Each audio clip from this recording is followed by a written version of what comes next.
نحمده ونصلي على رسوله الكريم اما بعد. عزیزان محترم،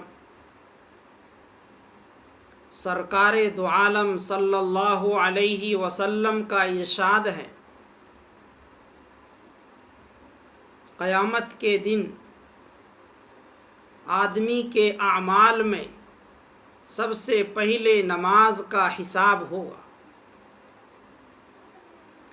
جس شخص کی نماز اچھی نکل آئے گی وہ شخص کامیاب اور بامراد ہوگا، اور جس شخص کی نماز بیکار ثابت ہوئی تو وہ شخص نامراد اور خسارے میں ہوگا، اور جس شخص کی نماز میں کچھ کمی نکل آئے گی تو ارشاد خداوندی ہوگا، دیکھو اس کے پاس کچھ نفلی نمازیں ہیں، اگر نکل آئیں تو ان سے فرضوں کی تکمیل کر دی جائے گی۔ اس روایت سے نفلی نمازوں کی اہمیت کا اندازہ لگایا جا سکتا ہے۔ اس لیے فرائض و واجبات کا اہتمام کرنے کے ساتھ ہمیں نفلی نمازیں بھی پڑھنے کا اہتمام کرنا چاہیے، خصوصاً رمضان المبارک کے اندر، جبکہ نفلی عبادتوں پر بھی فرض عبادتوں کی طرح ثواب ملا کرتا ہے۔ اس لیے یہاں کچھ نفلی نمازیں ذکر کی جاتی ہیں۔ چنانچہ نفلی نمازوں میں ایک نماز تحیۃ الوضو کی ہے۔ جب بھی آدمی وضو کرے تو 2 رکعت تحیۃ الوضو کی نیت سے پڑھے۔ اس نماز کی حدیث میں بڑی فضیلت وارد ہوئی ہے۔ مسلم شریف، ابو داؤد شریف اور نسائی شریف میں روایت ہیں، سرکار دو عالم صلی اللہ علیہ وسلم فرماتے ہیں، جو آدمی اچھی طرح وضو کرے اور پھر 2 رکعتیں اس طرح پڑھے کہ چہرہ اور دل اللہ رب العزت کی طرف متوجہ ہو تو اس شخص کے لیے جنت واجب ہو جاتی ہے۔ دوسری نماز تحیۃ المسجد ہے۔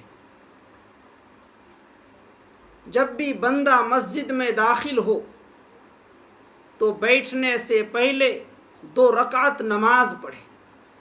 یہ نماز تحیۃ المسجد کی ہے۔ حضور اکرم صلی اللہ علیہ وسلم کا ارشاد ہے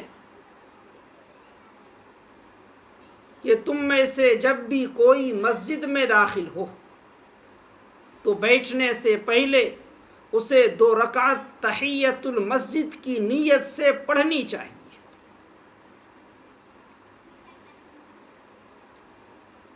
تیسری نماز اوابین کی ہے۔ مغرب کے فرضوں اور سنتوں کے بعد جو نماز پڑھی جاتی ہے اسے اوابین کہتے ہیں۔ اس نماز کی کم سے کم 6 رکعتیں اور زیادہ سے زیادہ 20 رکعتیں وارد ہوئی ہیں۔ اس نماز کی اللہ کے نبی صلی اللہ علیہ وسلم نے بڑی فضیلت بیان فرمائی ہے۔ حضور اکرم صلی اللہ علیہ وسلم کا ارشاد ہے کہ جو آدمی مغرب کے بعد 6 رکعتوں کے پڑھنے کی پابندی کرے تو اس کے سارے گناہ معاف کر دیے جائیں گے، چاہے اس کے گناہ سمندر کے جھاگ کے برابر ہی کیوں نہ ہو۔ چوتھی نماز تہجد کی ہے، جو آدھی رات کے بعد سو کے اٹھ کر پڑھی جاتی ہے۔ اس نماز کی کم سے کم 6 رکعتیں اور زیادہ سے زیادہ 12 رکعتیں ہیں۔ حضور اکرم صلی اللہ علیہ وسلم عموماً 8 رکعت تہجد کی نماز پڑھا کرتے تھے۔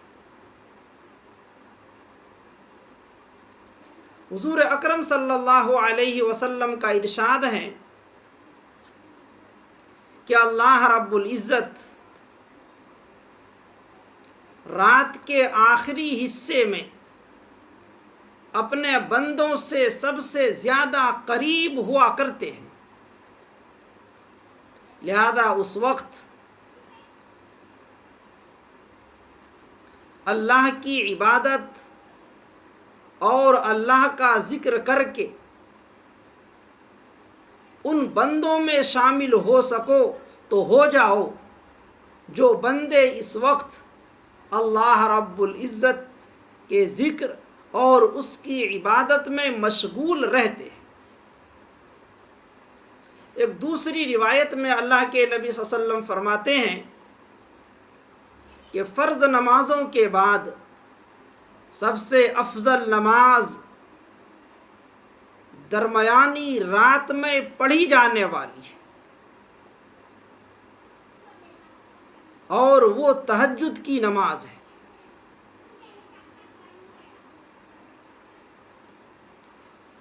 پانچویں نماز صلاۃ التسبیح کی ہے۔ اس نماز کی 4 رکعتیں منقول ہیں، ایک سلام سے پڑھنا افضل ہے اور 2 سلاموں سے بھی پڑھنے کی گنجائش ہے۔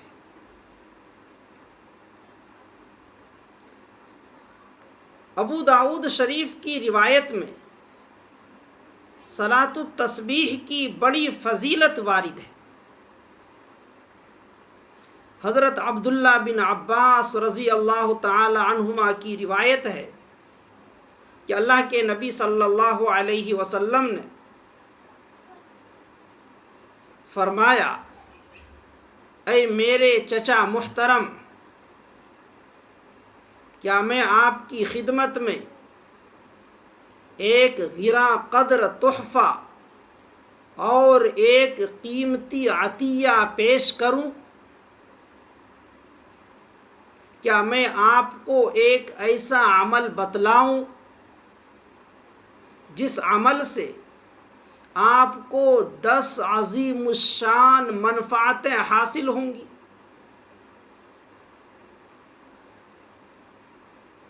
وہ عمل ایسا ہے کہ جس کے کرنے سے سارے گناہ معاف ہو جائیں گے، چھوٹے گناہ بھی معاف ہو جائیں گے، بڑے گناہ بھی معاف ہو جائیں گے،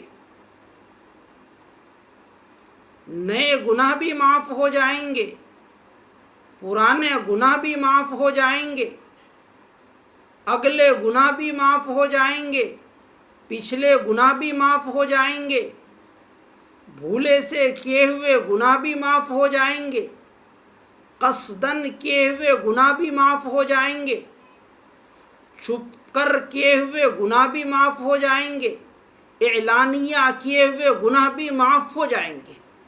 یہ وہ 10 منفعتیں ہیں کہ 10 طرح کے گناہ معاف کر دیے جائیں گے۔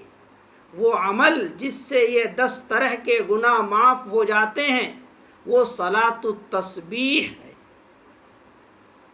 مزید اللہ کے نبی صلی اللہ علیہ وسلم فرماتے ہیں کہ میرے چچا محترم، اگر آپ سے ہو سکے تو آپ روزانہ یہ نماز پڑھ لیا کریں۔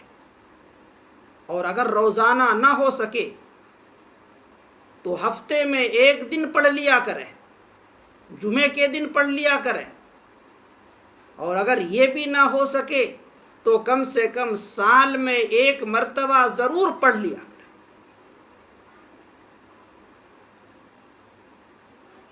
صلاۃ التسبیح گناہوں کے بخشوانے کا بہترین نسخہ ہے۔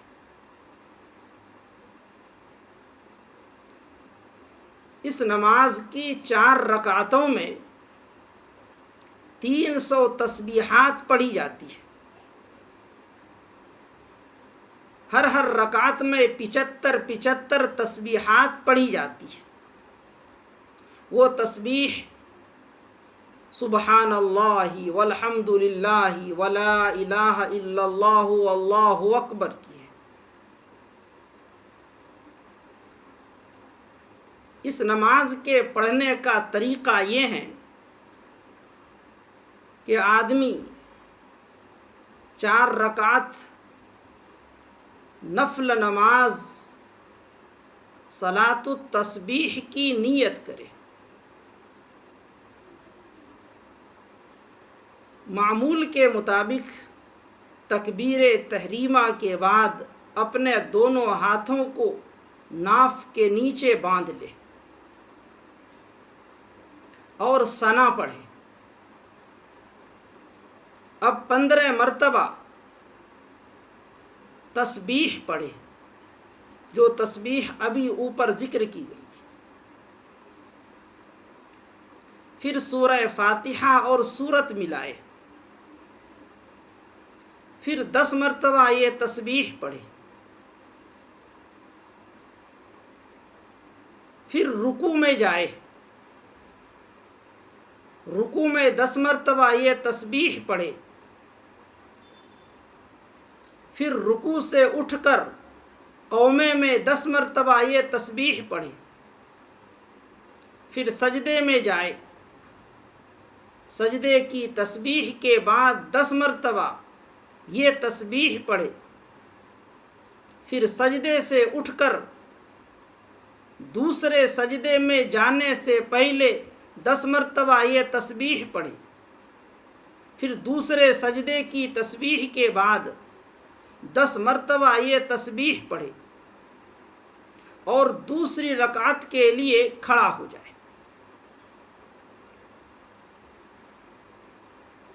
یہ ایک رکعت مکمل ہو گئی۔ اسی طرح دوسری، تیسری اور چوتھی رکعت کو مکمل کرے، تو اس طرح 4 رکعتوں کے اندر 300 تسبیحات پوری ہو جائیں گی۔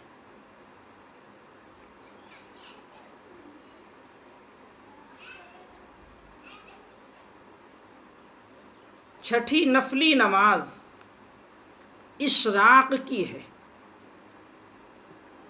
یہ نماز سورج کے طلوع ہونے کے 20 منٹ کے بعد پڑھی جاتی ہے۔ اس نماز کی 2 رکعت ہیں کم سے کم۔ حضور اکرم صلی اللہ علیہ وسلم نے اس نماز کی بڑی فضیلت بیان فرمائی۔ چنانچہ آپ صلی اللہ علیہ وسلم فرماتے ہیں کہ جو آدمی فجر کی نماز باجماعت پڑھے، پھر اپنی جگہ بیٹھ کر ذکر و اذکار اور تلاوت میں مصروف رہے اور سورج کے طلوع ہونے کے 20 منٹ بعد 2 رکعت نماز پڑھے، تو اس 2 رکعت نماز کے پڑھنے پر ایک حج اور ایک عمرہ کرنے کا ثواب ملا کرتا ہے۔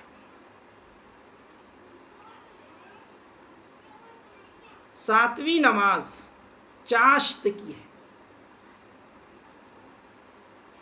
یہ نماز سورج کے خوب بلند ہو جانے اور روشن ہو جانے کے بعد پڑھی جاتی ہے۔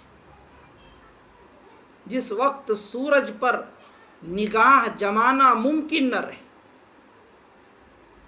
اور زوال سے پہلے تک اس نماز کا وقت باقی رہتا ہے۔ حضور اکرم صلی اللہ علیہ وسلم فرماتے ہیں کہ تم میں سے ہر شخص پر ہر جوڑ کے بدلے میں ہر صبح کو ایک ایک صدقہ کرنا واجب ہے، یعنی بدن میں جتنے جوڑ ہیں ہر جوڑ کی طرف سے صدقہ کرنا واجب ہے، اور تمہارا سبحان اللہ کہنا بھی صدقہ ہے، الحمدللہ کہنا بھی صدقہ ہے، لا الہ الا اللہ کہنا بھی صدقہ ہے، امر بالمعروف کرنا بھی صدقہ ہے، نہیں عن المنکر کرنا بھی صدقہ ہے، اور اس پر شکر ادا کرنے کے لیے تمہارا 2 رکعت نماز پڑھ لینا کافی ہے۔ یہ وہی نماز ہے جو اشراق کے نام سے جانی جاتی ہے۔ یہ نفلی نمازیں ہیں، ان نفلی نمازوں کو پڑھنے کا ہمیں اہتمام کرنا چاہیے، خصوصاً جو حضرات اعتکاف میں بیٹھے ہیں، اپنے 24 گھنٹے کے معمولات میں 24 گھنٹے کی جو یہ نفلی نمازیں ہیں، ان نفلی نمازوں کو اپنے معمولات میں شامل کر کے اپنے فرضوں کی تکمیل کا ذخیرہ بنانے کی کوشش کرنی چاہیے۔ وآخر دعوانا ان الحمد للہ رب العالمین۔